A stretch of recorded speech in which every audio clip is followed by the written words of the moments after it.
gitu ya. Katanya Menteri Agama nggak boleh lah pakai speaker kencang-kencang, takut ganggu orang. Kalau di kampung, kalau misalnya ada anjuran untuk dilarang ngangklang, makin parah itu ngangklangnya. Ngamuk orang kampung, Pak. Si masyarakat udah berjalan seperti itu, kemudian tahu-tahu muncul surat edaran itu. Mungkin itu yang bikin rame. Jadi toleransi beragama di situ sudah berjalan dengan baik gitu ya.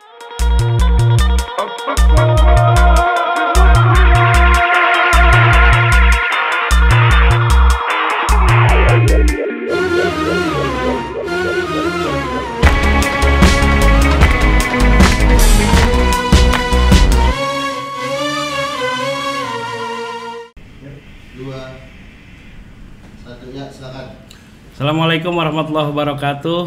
Kembali ke Fikih Warung Kopi. Ya, ngobrol santai tentang fikih, Kiai. Ini masih bersama masih bersama dengan Dr. Kiai Nurul Irfan. Masih sehat, Kiai ya? Alhamdulillah. Tetap energik ya. Energik. Masih bisa nambah. Ya, nambah. Makan siang tadi nambah. Oh iya gitu. Kalau nambah yang lain beliau. Memang kalau Ramadan ini nuansanya itu agak berbeda kayak dengan gitu bulan-bulan lain itu. Jadi semangat keagamaan itu semakin meningkat gitu. Kayak misalnya masjid-masjid itu penuh dengan bahkan di apa namanya ada dibuat manajemen sendiri tentang kegiatan-kegiatan Ramadan gitu kayak. Kayak itu ada jadwal tadarus segala macam. Sebenarnya sih yang bagi masyarakat perkotaan nih kayak ini ya. Kita kan tinggal di Jakarta yang sudah bukan ibu kota lagi nih. Ini, mau pindah ibu kotanya gitu. Nah ini fenomena Ramadan ini apa sih sebenarnya yang harus kita lakukan untuk mengisi Ramadan yang terbaik gitu? Ya tentu selain puasa. Ya, kalau puasa udah pasti.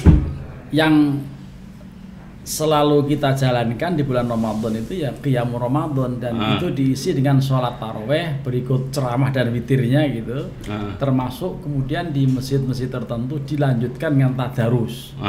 Malah kalau di tempat saya tinggal di Pamulang itu ada kegiatan membangunkan orang sahur. Oh gitu. Ya, jadi sudah tadarusnya sampai jam 11 lalu bangun jam 2:30, kadang-kadang malah jam 2 tapi terlalu dini ya 2:30. Itu sudah mulai bunyi lagi suara masjid ini itu pokoknya full speaker masjid itu Ramadan itu full bunyi full, terus itu. Makanya perlu ada persiapan ini. Pengurus masjid ini persiapannya ya amplinya yang oke, kalau enggak nanti baterainya pada putus. Tapi nggak boleh tuh Menteri Agama tuh. Itu dia tuh. Jadi yang nggak boleh yang kayak apa ini? Itu lagi rame, katanya lagi rame gitu. Oh, gitu ya. Katanya Menteri Agama nggak boleh lah pakai speaker kencang-kencang, takut ganggu orang kan gitu. Tapi ngomong-ngomong berita itu benar itu. Ya benar begitu ya. Iya. Nggak boleh pakai speaker gitu. Speaker luar nggak boleh katanya gitu. Tapi ya. Persisnya seperti apa sih? Jangan sampai Ki Nurul ini pura-pura tidak tahu. Pura-pura dalam perahu pula nanti kan nggak mau. Tapi kayaknya kalau himbauan itu kalau di kampung nggak efektif. Nggak berjalan. Himbauan, ya. Karena itu full katanya Ki Nurul. Jadi bangunkan sahur itu jam 2. Memang kadang saya pelakunya dulu. Ya kadang memang kita kadang agak terganggu juga itu kayak gitu ya. Kan. Tapi di Madura itu sampai dilombakan loh kayak. Dilombakan jadi ada lomba tongtong namanya. Wah, itu besar-besar. Jadi kayak itu jadi kearifan lokal gitu, jadi lokal wisdom gitu. Dan niatnya itu membangunkan saudara-saudara kita supaya ibu-ibu itu yang mau masak bisa masak, yang lain mau sholat malam, qiyamul lail itu bisa dilakukan. Saya kira ini penciptaan habit juga ya. Jangankan di Madura, itu tahun yang lalu saya tuh mendatangkan seorang namanya itu Fathallah, Dr. Fathallah dari Mesir. Ayo, saya undang, lalu ada mahasiswa FDI UIN Jakarta yang menerjemahkan gitu ya. Itu setelah diterjemahkan gini ternyata orang-orang baru ketawa karena tradisi sana juga ada itu budaya ngangklang. Kalau kampung kami ngangklang itu apa ngangklang itu tadi membangunkan orang sahur. Gitu. Dengan suara beduk, suara kentongan macam-macam. Itu kalau di kampung, kalau misalnya ada anjuran untuk dilarang ngangklang, makin parah itu ngangklangnya. Ya. Ngamuk orang kampung, Pak. So, jadi saya bilang tadi itu jadi local wisdom gitu, jadi kearifan lokal Dan yang udah berjalan. Jadi tontonan. Orang itu ketika dia jalan kan ada anunya, ada orang-orangannya. Gitu ya. Ada orang-orangannya. Jadi masyarakat itu keluar, Pak. Jadi Keluar bukan untuk hanya apa? bangun aja jadi ya. hiburan. Jadi nggak merasa terganggu gitu Nggak ya? ada, malah jadi hiburan. Di Madura, Pak. Saya kira di kampung-kampung sama. Sama juga ya. Tapi sebenarnya itu kemungkinan besar ya, itu bagian dari giroh Giroh keagamaan, Ramadan. ya, pasti giroh Ramadan. Karena kan antara budaya kadang-kadang menggerakkan keinginan seseorang untuk meningkatkan kualitas ibadahnya di bulan Ramadan. Jadi mungkin bisa saja ini kalau ditarik, ini bid'ah yang paling hasanah ya. Hasanah. Tapi begini ya, kalau kita bisa memahami lah kalau kemudian ada semacam aturan Surat edaran gitu ya. Tapi yang barusan didialogkan oleh Radio El Sinta itu kaitan dengan ini bukan menyoroti soal itu, tapi menyoroti mengenai dakwah yang harus bijak, yang adif, jangan yang provokatif, jangan membawa politik praktis dalam dakwah. Itu sudah biasa lah. Artinya anjuran itu juga bagus kita jalankan, dan kita sudah dialog tadi selama 34 menit soal itu. Tapi kan khusus ini Kiai Imad tanya soal atau kita diskusi soal larangan. Ya, apalagi kalau tadarus itu kan kalau di kampung biasa full tuh dari habis taraweh bahkan sampai subuh itu tadarus full gitu. Dipakai speaker luar di masjid itu Kiai itu. Sampai jam 2. Sampai sahur Kiai Sodik gitu. Iya. Gitu. Enggak, saya kira gini Kiai, mungkin pembacaan saya gitu ya soal surat edaran Menteri Agama ini untuk mengatur kehidupan beragama masyarakat kita. Alasannya ya mungkin lebih pada toleransi gitu, karena ada di wilayah-wilayah tertentu yang di situ Islam mungkin minoritas. Kalau itu mungkin bisa diterima kali ya? Bisa diterima, karenanya kemudian kalau ini yang saya ceritakan tadi di kampung kami di Pamulang ya, atau di Serpong tepatnya. Tetapi kalau kaitan dengan ini, saya pernah tinggal juga di masjid yang di tengah kota, tepatnya di Himatul Masakin, masjid deket-deket Taman Puring gitu, ada kan itu komplek gitu ya. Lalu pengurus sudah bijak, maksimal jam 11 mati. Kalaupun nanti mau membangunkan ya jam 3 atau setengah 3, tetapi volumenya dikurangi. Karena sekelilingnya pasti akan. Pernah dulu saya diprotes, padahal muslim juga. Karena kekencengan, ya nyetelnya kekencengan. Dia datang marah-marah ke masjid, tadi dia muslim. Ya.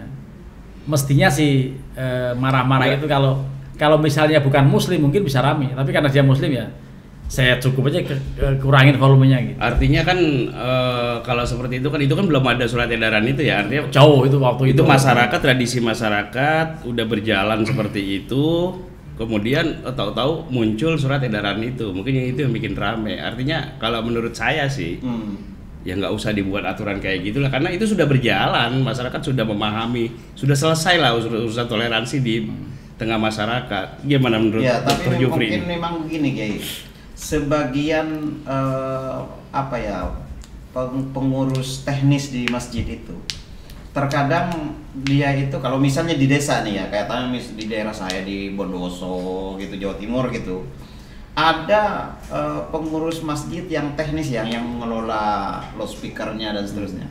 Dia nggak ngerti, jadi pada jam-jam tertentu sudah setel, tapi dia setel dari radio. Jadi cerita dari radio itu ada siaran apa. Termasuk ketika dia sedang ke sumber gitu untuk ambil wudhu, di belakang itu lagi dangdut itu, radionya itu. Ya di masjid pakai radio. Jadinya ada dangdut. Gara-gara apa? Ngikutin radio. Jadi radio itu yang diiniin. Nah, sebagian masyarakat memang satu umat Islam di sekitar kadang-kadang nggak punya keberanian untuk protes. Memang. Saya kira ada nilai plusnya juga sih.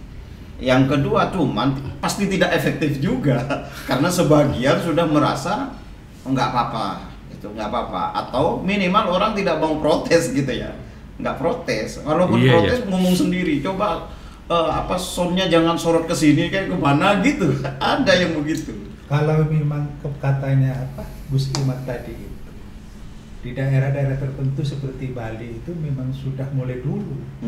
Artinya Jadi sebelum tanggal surat edaran 10 sudah berhenti, sudah sekitar setengah 11 atau jam 10. ya tanpa surat edaran pun itu sudah berjalan kan. Jadi apa namanya, ada semacam apa pengertian. Baik itu acaranya acara Hindu biasanya agak sore-sore sampai maghrib. Itu juga pakai pengeras suara. Jadi itu secara serentak kan. Tinggal di Bali berapa tahun ya Sodik? Tinggal di Bali 6 tahun. 6 tahun. Tinggal di mana Balinya? Di Kuta. Di Kuta. Waduh. Berarti udah mau lihat pemandangan kayak gitu udah biasa ya? Indah sekali. Artinya Puasanya terganggu nggak itu? Enggak. Udah balik ya. Sudah apa? Ya, Sudah dobitam. tapi hafal memang sempurna. kalau persoalan kemaksiatan itu memang mungkin sebagian besar itu hanyut ke dalam. Nah, iya. Baik itu ustadz di daerahnya atau kiai. Jadi kalau peluang cepat jadi wali itu kayaknya di situ tuh. Jadi mungkin kalau yang dijaga oleh Allah masih. Iya. Amin. Artinya kan tantangannya besar, tantangan dakwahnya Termasuk besar. pahala puasa, besaran di Bali di sini. Besaran di Bali ada di sini Gitu loh ya. makin besar Makin pahalanya. besar gitu. Makanya kalau mau dapat pahala puasa yang besar, kita terbang aja ke Bali bulan puasa. Jadi toleransi beragama di situ sudah berjalan dengan baik gitu ya. Ada dulu masalah orang kelompok garis keras lah, itu nyembelih sapi di tengah-tengah kampung. Itu tapi kan sengaja nggak ya. boleh begitu. Betul. Oh iya. Kalau Ada enggak tukang bakso dengan yang jual orang Hindu, piringnya dipinjam terus dikembalikan lalu dilempar, itu Kasus ya? kasus itu ada. kalau di Bali itu kalau korban itu nyembelih sapi nggak itu? Orang-orang Ya, muslim di sana. mungkin. Kan ya menyinggung perasaan orang-orang Hindu Ya, di tapi Bali. tidak gitu. secara vulgar, mungkin di dalam. Nggak, mereka tersinggung nggak gitu? Kalau di dalam ya enggak lah, kalau di kampung itu tersinggung. Kampung tersinggung. Ya, ini Tapi menjadi kalau penting. Di dalam, pokoknya dikasih apa di masjid itu sebagian kan nanti mungkin kena darah, tapi kan nanti disucikan lagi. Iya, ya gimana gitu? Daerah masjid itu loh, tapi ditutup. Bukan, kita sudah diberi contoh oleh Sunan Kudus ya soal Oh, toleransi. iya, ini. betul. Toleransi itu luar biasa. Makanya di daerah Kudus, Demak dan sekitarnya itu sampai sekarang juga orang lebih familiar dengan daging kebu. Daging kebu Soto kebo. Iya, daripada soto sapi atau Iya, daging iya. sapi. Artinya beliau sudah jauh-jauh hari sudah memberikan Sudah contoh istihad bagaimana toleransi dikedepankan supaya tidak menyinggung perasaan orang gitu kan. Ya, makanya beliau kemudian waktu pergi ke masjid naik sapi dan dicancang atau diikat di depan masjid. Ini dan tidak dikurbankan. Waktu kurban yang beliau ajarkan dengan kerbau. Ini artinya apa? Toleransi sudah selesai. Iya. Dari zaman dulu sudah biasa. berjalan. Ini masuk ke materi tadarus. Kita ini dulu di kampung, zaman kecil, kita kan belajar Al-Quran itu tidak didahului belajar tajwid kan. Itu pokoknya bisa baca aja dulu. Itu kan kita anak-anak kecil itu pada tadarus itu. Pada semangat ya. Pada semangat di masjid itu. Terus kadang-kadang tidak ada yang ngontrol lah secara ilmu tajwid itu gimana itu? Saya terus terang waktu awal-awal tinggal di tempat kampung saya ini belum tahu lingkungan, tapi Nggak di daerah mana, Ki? di Serpong ya, tepatnya di Kampung Pondok Benda, desa kelurahan Buaran, Kecamatan Serpong. Awal-awal tinggal di situ saya kaget, kuping saya gatel, ini orang tadarus kencung-kencung, salah semua Nah, bacaannya. kalau kayak gitu mungkin perlu surat edaran tuh.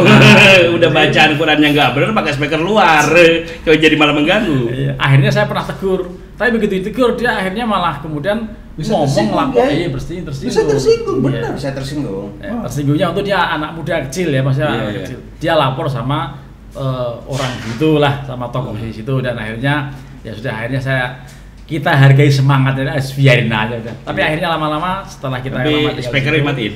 ya enggak mati, Enggak. tetap aja begitu Aja. Enggak, lama-lama mereka juga lama-lama benar. Ya. Lama-lama benar. Ya karena kita kemudian ini edukasi juga. Tapi memang ada semacam pemahaman yang belum tuntas di masyarakat. Jadi kalau kita sebut tadarus itu kesannya baca Quran saja. Sama dengan orang kesan kalau manasik itu latihan haji. Padahal manasik kan ibadah. Wa nusuki wa mahyaya kan gitu tuh kan. Sama tadarus itu kan makna aslinya kan saling belajar. Jadi kalau 4 orang lagi ngaji, ini yang satu ahli mat misalnya, yang satu ahli bab nun sukun dan tanwin, yang satu bab min sukun. Nah, ini kan saling memberitahu supaya pemahaman kita komprehensif. Tapi di masyarakat kan berbeda nih, Jai. Seakan-akan yang namanya tadarus itu baca Quran saja. Maka dia punya deadline kan. Sehari harus 1 juz, sehari 1 juz. Jadi targetnya hatam. Target 1 bulan hatam. Target hatam, bukan target benar. Nah, ini saya kira perlu penjelasan ya kepada umat kita juga. Iya, tentu ya, bahwa membaca itu bagian dari yang sangat dianjurkan betul ya dalam Islam ya, soal membaca Al-Qur'an. Tetapi bukan berarti tidak tadarus ketika kita diskusi satu ayat. Diskusi satu ayat diterangkan oleh orang yang pakar di bidangnya, dan itu menjadi edukasi masyarakat, itu bagian dari yang namanya tadarus itu. Maka seandainya ada yang menempuh jalur itu, ya diskusi, ya, tukar-menukar soal ilmu pengetahuan keagamaan, termasuk kandungan ayat, tafsir dan seterusnya, itu pun bagian dari tadarus. Tetapi kita tetap menghormati ibu-ibu biasanya. Ibu-ibu itu kalau sudah 5 juz sudah 5 hari sudah 5 juz. Ada juga ibu yang lain 5 juz, juz jambu, juz alpukat gitu ya. Itu juznya juz itu, bukan juz Al-Qur'an. Tapi umumnya ibu-ibu yang semangat ya itu tadi. Sebulan bahkan mungkin 20 hari pertama udah hatam. Ya, karena mereka semangat. Tapi kita itu nilai pahalanya, maksud value-nya itu beda ya Kiai ya, ketika kita baca Quran atau tadarus di bulan Ramadan dengan selain Ramadan gitu. Ya, walaupun tetap saja kaitan dengan subjek ya. Tidak semua orang bisa tertarik dan mampu memahami penjelasan. Oleh karenanya dalam forum tertentu mungkin terbatas ya diskusi, tapi forum yang lain biarkan saja membaca. Jadi edukasi. Edukasi. Jadi sebagian masyarakat yang hanya membaca saja ya silahkan, tapi ada sebagian lain yang ingin mengkaji satu ayat tertentu atau tematik gitu, tema-tema tertentu itu juga. Itu juga. Jadi tadarus itu nggak pure cuma membaca, juga mengkaji juga termasuk bagian dari tadarus. Mungkin juga nih mudah-mudahan bisa didengar oleh DKM masjid ya, yang punya otoritas memaintain pengelolaan ibadah. Salah satunya tadarus itu. Lah kalau kreativitas para DKM ini jalan, mungkin akan ada terobosan-terobosan yang kira-kira mengarah kepada perbaikan sistem ya. Tidak lagi mindset orang hanya sekedar ngaji. Spiritnya oke, tapi langkah-langkahnya mau jadi tadarus itu nggak cuma dimaknai sebagai ngaji saja, juga mengkaji. Bisa mengkaji. Bisa kayak tematik. Ada nilai tambah keilmuan yang bisa kita peroleh, gitu ya. Bahkan di pesantren sebagaimana yang kita ketahui kan ada istilah pasaran. Pasaran itu jangan disebut tidak tadarus, itu tadarus juga itu. Kilatan. Ya kilatan pesantren membaca kitab kecil-kecil yang khatam gitu. Bisa 1 bulan, bisa 3 kitab. Artinya tadarus itu nggak cuma Al-Qur'an. Tadarus itu kan luas kaitan. Mengenai pahala itu ada mendengar dapat pahala, membaca dapat pahala. Bahkan melihat orang yang hafs seneng sama ahli Quran gitu. Ini gimana? Ya tampaknya itu kepada hadis yang sangat umum itu yang kun aliman aw muta'aliman aw jalisan aw sami'an wa la takun khomisan itu kan. Jadi yang kelima kalau itu. Iya, asal jangan yang kelima nggak ngapa-ngapain. Jadi apakah kita dengerin, apakah kita duduk di situ, apakah kita hanya itu semuanya melayani gitu ya termasuk ya. Itu termasuk bagian yang punya saham pahala itu. Ya, terlebih lagi memang sedang berdiskusi soal ilmu agama, soal Al-Qur'an, itu insya Allah menjadi bagian dari yang mulia. Bagaimana membaca atau mendengar, tapi yang didengar atau membacanya itu nggak benar ya? Ya tentu kalau itu yang baca Qurannya nggak benar gitu, nggak sesuai makhrajul huruf tajwidnya. Atau dia membaca tapi tidak benar. Ya itu kewajiban orang yang tinggal di situ, fardu kifayahnya kan ada 1 orang yang alim tajwid. Ya, satu kampung itu harus ada orang yang alim Quran, yang paham ilmu tajwid, dan itu menjadi wajib. Yang lain fardu kifayah aja. Yang penting ada satu orang yang mewakili paham, kemudian mengajar, mengedukasi orang-orang yang belum paham. Berarti fardu kifayah untuk membuka TPQ di kampung itu. Ya, artinya fardu kifayah bukan itu TPG-nya, menyampaikan keberadaannya. pelajarannya yang Iya, menjadi maksudnya fardu kifayah. kan perlu lembaga gitu kan. Tidak mesti, Ge. Enggak mesti. Nggak mesti. Kelembagaan masjid saja sudah cukup ya sesungguhnya. Iya. Ya kan, Iya. kelembagaan masjid saja sudah Tapi cukup. begini, kalau ada orang yang sudah nggak mau belajar, padahal maunya ibadah aja baca Quran, padahal baca Qurannya nyepetin telinga kita, nah, itu mengganggu orang itu, bukannya ini. Itu dapat pahala nggak kalau kayak gitu? Ya, kalaupun dapat ya, kalau memang dia masih mau belajar akan dapat pahala. Akan dapat Tetapi pahala. kalau dia dablek dalam keberadaan yang seperti itu berdosa itu. Oh, malah dosa ya? Akan ada Ada kalimat. kiai orang itu membaca Al-Quran benar, tapi dia tidak paham tajwid. Gimana kok? Ya, kalau nggak paham tajwid berarti salah dong. Begini, ya, saya kok bukan, itu karena dia Bacanya saking benar. biasanya. Makhorijul hurufnya benar. Baru dulu Benar. Tajwidnya Tajwid- benar. Tapi nggak paham tajwid karena dia maksudnya. Oh, ya itu ya, kayak sudah jadi yang ditutup. fardu kifayah itu yang memahami tajwid. Sedangkan baca Quran bertajwid itu fardu. Itu Imam Al-Jazairi mengatakan wal akhdhu bit tajwidi hatmun lazimun man lam yujawidil qur'ana athimu li'annahu bil ilahu anzala. Iya, apa Wahakatan- kitabnya apa itu Al-Jazairi? Al-Jazairi itu. Ah, iya. Al-Jazairi tentang tajwid. Tentang Jadi tajwid, membaca kitab dengan membaca Al-Qur'an dengan tajwid itu fardu. Wajib itu siapa saja. Wajib ya. Ya, orang yang baca Quran nggak pakai tajwid dosa dia. Ya, karena apa? Karena Al-Quran turun pada Rasulullah SAW sudah bertajwid Bertajwid. dan sampai pada kita juga. Makanya Kiai menyampaikan tadi mengenai ada orang yang tidak paham tapi bacanya benar.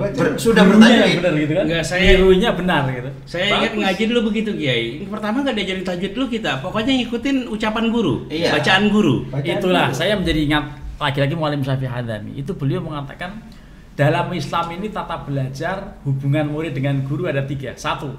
Orang yang belajar tasawuf murid dengan guru seperti kalmayit bayna yadayil ghasil. Iya. Tunduk betul itu kalau murid dengan guru kalau tasawuf. Seperti mayat di hadapan orang yang memandikannya. Iya, kalau soal tasawuf.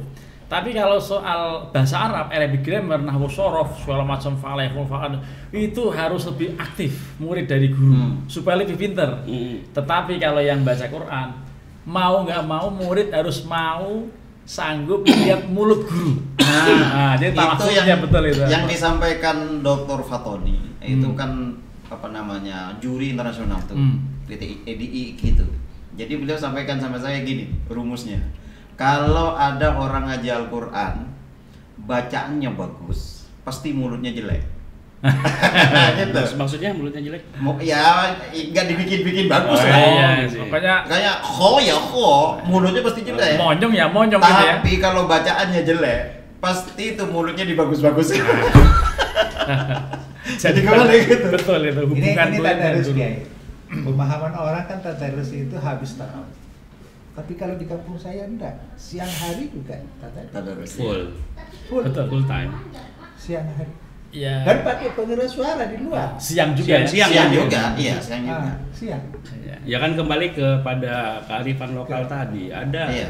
di satu wilayah memang masyarakatnya sudah menjadi tradisi seperti itu, ada yang enggak kan gitu. Ya artinya kan gini tuh Gus. Sesuatu yang sudah jalan di lapangan begitu muncul di edaran justru jadi masalah. Ya, itu iya. Iya kan jadi masalah. Padahal di berbagai tempat boleh jadi gak ada persoalan di masyarakatnya. Di satu sisi kearifan lokal sudah terjadi, saling menghargai di antar agama lain sudah saling menghargai, sudah jalan gitu. Begitu muncul edaran yang sudah dilakukan, jadi problem jadinya. Itu problem pun kalau kita diskusikan. Kalau diskusinya agak santai enggak problem juga. Gitu. Nah, ini iya. Ini terakhir ya, ini soal apa namanya? Apakah ngajar Quran itu harus punya sanad? Masalahnya banyak ini fenomena menjamin rumah-rumah tahfidz nih. Yang dulu pernah ingat nggak waktu kejadian itu dulu? Yang pondok pesantren berarti itu rumah tahfidz Quran, dia mencabuli santrinya. Itu menjamur ini, banyak yang mendirikan fenomena rumah tahfidz berjamuran lah. Padahal kalau diselidiki banyak yang nggak punya sanad. Gimana gitu? Jangankan ilmu Al-Quran, jangankan tajwid dan ulumul Quran umumnya, ilmu Islam pada umumnya saja ada anjuran untuk punya sanad. Sampai disebutkan oleh Ibnu Mubarak mengatakan bahwa laulal isnad laqala man syaa ma syaa, kan? Jika bukan karena isnad, al isnadu minad-din, gitu kan? Al isnadu minad-din, laulal isnad laqala man syaa ma syaa. Jadi isnad sanad itu bagian dari pokok agama. Apalagi ilmu Al-Qur'an, ilmu-ilmu agama yang lainnya. Makanya ulama-ulama sebelum baca kitab wabi sanadinal muttasilin dari Imamil Muallif rahimahullah kan begitu. Nah, itulah makanya pentingnya bahwa kita harus ada guru sanad. Ya, harus sanad. Dan sebelum ngajar pasti tawasulan dulu. Nah, itu jangan penting lupa gitu. Jangankan ilmu Kiai, perjuangan pun itu ada sanadnya. Ada sanad perjuangan. Ada sanadnya. Sanad politik berarti ada juga. Terus ke atas kan. Itu terakhir kan Syekhul Khalil. Ini sanad perjuangan ya. Ki Hasyim Asy'ari ke atas, Ki Syekhul Khalil, terus ada Ki Nawawi, terus itu adalah sanad perjuangan. Sanad perjuangan ya beda dengan sanad apalagi sanad Al-Qur'an gitu. Saya penasaran tapi kalau dengan Gus Kiai, kalau Gus itu tanpa nasab itu banyak. Bisa beli ya? Enggak, ntar melebar. Ya, dia melebar kemana-mana ini ke yang Gus yang di Blitar itu nanti. Udah. Yang dijatuhkan mudik gitu ya. Udah, kita tutup, kita close ini. Terima kasih Ki Irfan banyak memberikan wawasan buat kita semua. Terima kasih Ki Sodik. Ya, ditunggu nanti di podcast berikutnya lagi, masih banyak yang mau kita gali nih tentang khususnya persoalan-persoalan puasa. Ki Jufri, terima kasih banyak. Sehat-sehat semua. Amin. Semoga kita sehat semuanya. Sampai jumpa di podcast berikutnya. Wallahul muwaffiq ila aqwamit thoriq. Assalamualaikum warahmatullahi wabarakatuh. Waalaikumsalam warahmatullahi wabarakatuh.